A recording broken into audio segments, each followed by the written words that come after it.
Yes, Ororon can do it too. Like the Ictomosaurs, Ororon has the ability to rise into the air. He also has a keen sense of perception.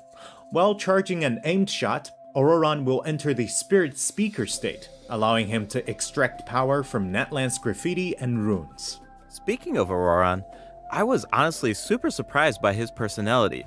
Ororon is a bit different from the Natlan characters we've met so far. He doesn't need to depend on the Night Soul's Blessing state to gain Night Soul points, and he can maintain the Night Soul's Blessing state even while he's off-field. Ah, that does sound different from the other Natlan characters. So how do his abilities work?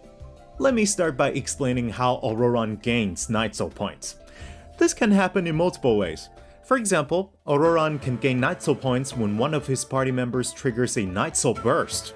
He can also gain them when other party members deal hydro or electro attacks to enemies after Ororon unleashes his elemental skill. Oh, then it sounds like he works well with hydro and electro characters. Yep. And in combat, when enemies take damage from electro-charged reactions or other party members deal Night Soul aligned damage, Ororon can consume Night Soul points to enter the Night Soul's Blessing state and trigger the Hypersense effect, dealing electro damage. Oh, I see. So you need to pair him with the right characters if you want him to gain Night Soul points, enter the Night Soul's Blessing state, and trigger the effect. Exactly.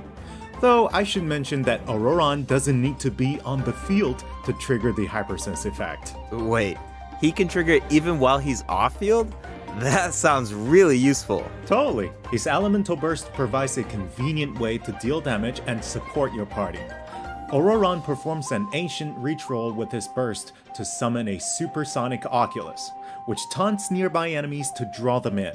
Once they're up close, the Oculus releases a sound wave to deal damage. That should be great for crowd control. Yes! With Ororon in your party, dealing with large groups of enemies should be a lot easier.